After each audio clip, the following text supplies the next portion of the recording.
We're joined by Roanoke College. They just won the fourth game of the 2012 NCAA Division III Softball National Championship.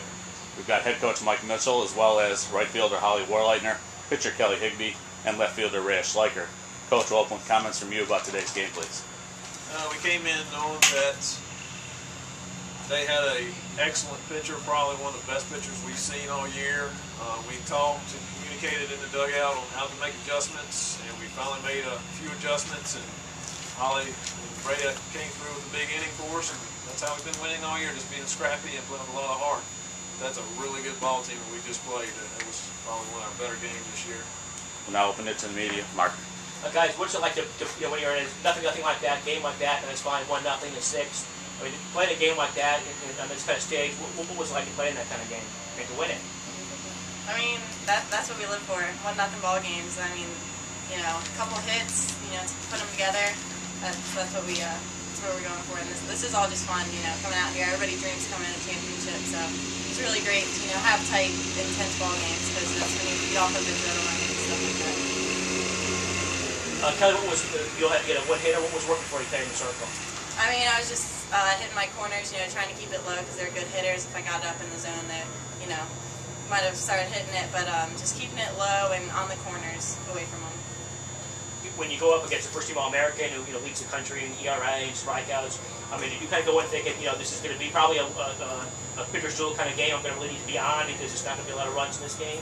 I mean, definitely thinking about that, but we never, you know, try to go in intimidated, thinking that, you know, oh, her ERA or her you know, strikeouts and all stuff like that. I mean, she was probably the best pitcher that we've seen all year, without a doubt. But yeah, we just went in and kept our cool, and you know, as the game progressed, we were talking to each other in the dugout about, you know, what was happening at bats, and I think that really helped.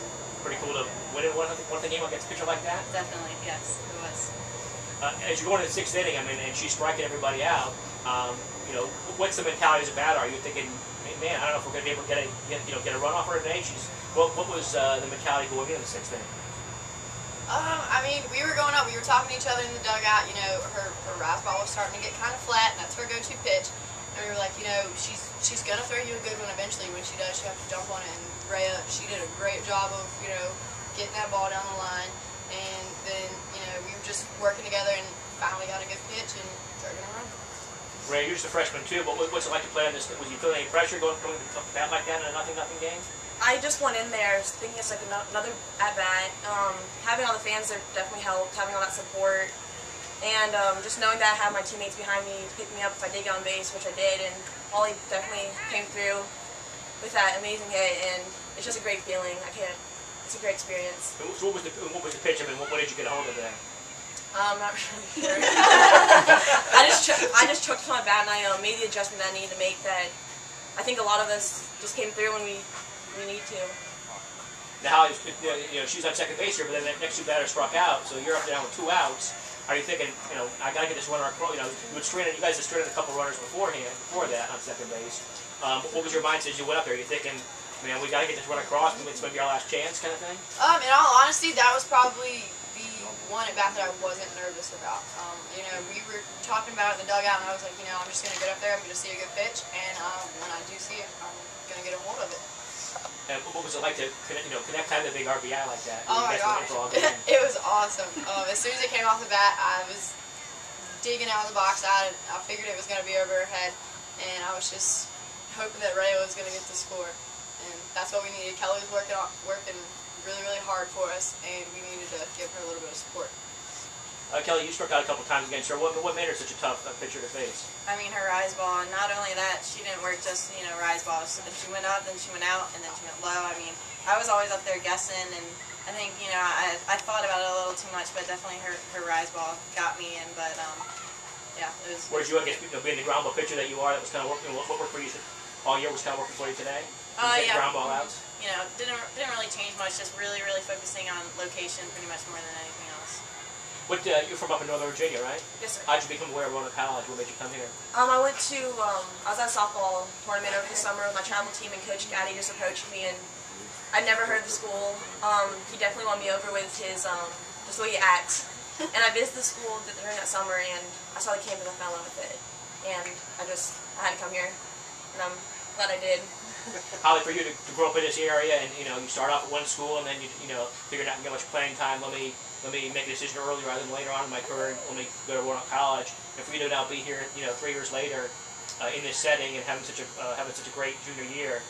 What's kind of media to kind of get in a game like this, and when you're playing in your backyard like this? It's just one of those feelings that you always dream about when you're a little kid. Getting to come to play in the World Series is just a gift all in itself, and then winning our first game and actually being the one that had the big hit is definitely like a big picture, basically. Well, Mike, you still have not had played an elimination game yet this postseason, and you won't have to tomorrow either. How much of a help is that to win this opening game and go into the winners bracket? Well, the fewer games you play, the better off you are. So that's where our plan is. We'll see if we can hold to it. How worried were you as this game was going on with the kind of pitcher you guys were facing?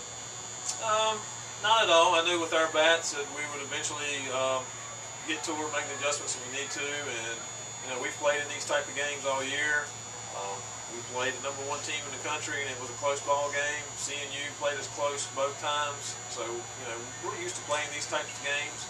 And our makeup of our team is very loose and fun, and if it's a one-run game, my motto is, hey, let's just go out and have fun and enjoy it. Hopefully we'll come out on top. I guess the bomb squad worked out pretty well again today, right? The Dirty Dozen. That's right. Not anymore, though, right? Yeah, we don't have that spirit. Stephanie Clark, she had a big catch for you to kind of save a run. That great. Yes. Oh, it's pretty. Yes, she's been playing that all year long. She's an all-around great player, and it's 9 of them out there on the field that can make those plays, and that's what makes us win enough the ball games. Don't worry, it's because our defense is so good. Thank you much. All right, there, coach and players. Thank you very much for joining us today, and good luck the rest of the tournament. We're joined by Tufts University that just played in the 4th game of the 2012 NCAA Division III Softball National Championship. We've got head coach Cheryl Milligan and pitcher Allison Fournier. Coach, talk about today's game a little bit, please. Our bats didn't really come alive. I didn't think we adjusted very well at the plate. Allison threw a great game. I think, she's right. Her res ball wasn't quite as strong as it's been, and I'm sure we'll see more of that. She's been fantastic all season, and we certainly expect nothing less of her. She pitched a great game. We didn't score any runs for her. So. What was you struck a lot of people today. What was working for you in the circle? My rise ball and curve ball and screw ball, like usually. I think they were all working well. So. Now, obviously 6th inning is obviously when they got a couple doubles on you there and scored that run. What was anything different about your pitching in that inning? Were you getting any tired at all, I guess? Were they figuring it out, I guess? Or when you... No, I don't think so. I think both hits were deep in the count, so I had to make sure I was throwing strikes, and I guess they just got the eyes of both of them. It was a good time of hitting, so... you're a freshman here, you are in the national championships. You've had a great year. Were you feeling any pressure today at all, I guess? Was it a nerve-wracking situation? You certainly seemed not nervous, but what was it like to be a freshman pitching in the World Series like this? I just think of it as the same as all the other games I've played, so I just stay focused, and I don't really get nervous when I'm pitching. So. Coach, what made their pitcher tough for you guys to deal with today? I think we didn't do a very good job on the outside pitch today. She lived away from almost all our batters, and we didn't do a good job going and getting it. We said to our team afterwards, we didn't adjust the way that we should have in the way that we would hope to. Basically, pitching-wise, what was working for you all today was pretty much what's kind of worked for you all year, I guess. Was this kind of typical in terms of what's helped you in the circle all year was helping you again today? Yeah, it was pretty much simple. I probably could have more spin on my res ball, but it was like the same as usual. Any one certain pitching to be giving them the most trouble, I guess, or you rely on the most, or? My res ball when it was working. And I guess 6th inning when they scored that run, we were like, ooh, that could was you kind of feeling that might be the ball game there. You kind of knew that one run could settle it when how the game was going on there. Well, one run is always important, but I definitely trust that our offense will score runs, and today they didn't, but I'm sure that in the future they will. So. Thanks very much. Okay.